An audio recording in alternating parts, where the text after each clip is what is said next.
Merci d'être avec nous en direct, Madame le ministre, ministre de l'Europe et ministre des Affaires étrangères.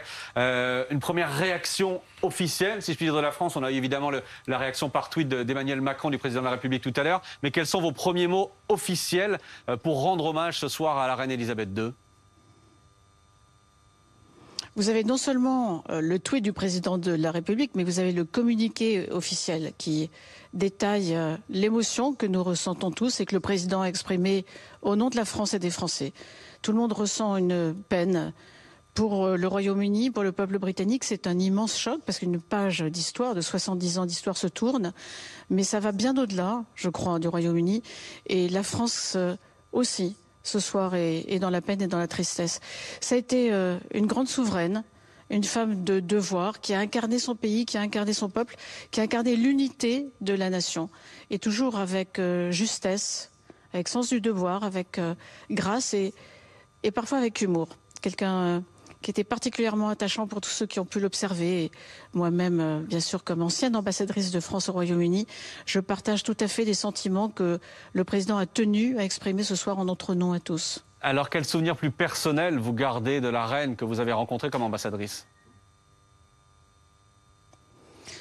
Vous savez, on ne rencontre pas la reine tous les jours, mais j'ai eu la chance de lui remettre mes lettres de créance. Je lui avais été présentée plusieurs années auparavant dans d'autres fonctions et je l'ai vue pour la dernière fois au mois de mai à Windsor, pour le Windsor Royal Horse Show, où nous avions pu faire venir la garde républicaine d'ailleurs.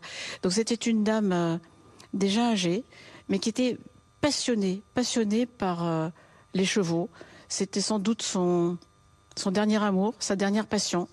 Et à la suite de ce grand spectacle annuel auquel avait pu participer la garde républicaine, eh bien, le président de la République, la France, donc, avait offert l'un des chevaux de la garde républicaine à la reine, qui a pu en prendre possession. Je suis sûre qu'on lui a fait un immense plaisir en faisant ça. Madame la ministre, qu'est-ce que vous diriez de la relation entre Elisabeth II et la France? C'était une amie de la France? C'était incontestablement une amie de la France.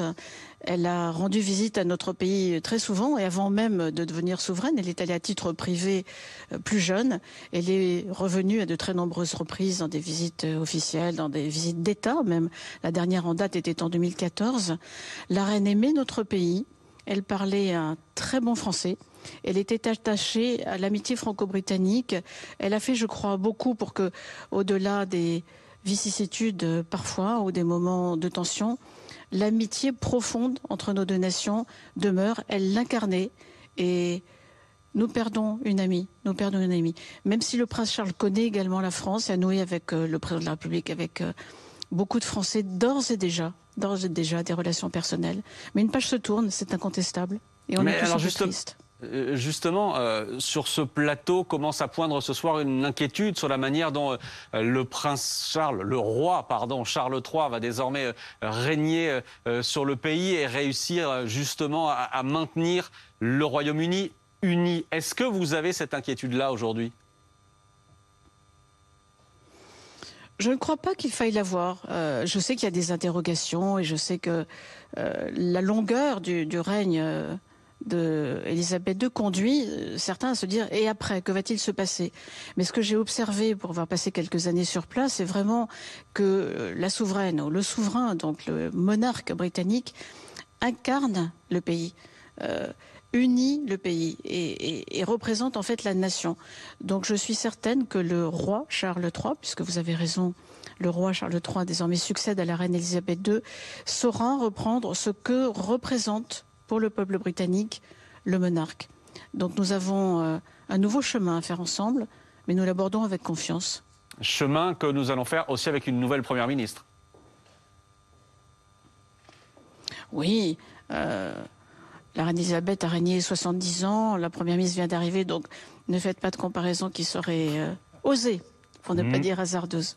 Bon, non, tout de même pas. Je ne crois pas. Merci Catherine Colonna. Merci Madame la Ministre d'avoir été en direct avec nous. Je précise que vous serez demain l'invité du face-à-face d'Apolline de Malherbe à 8h30 sur BFM TV et RMC.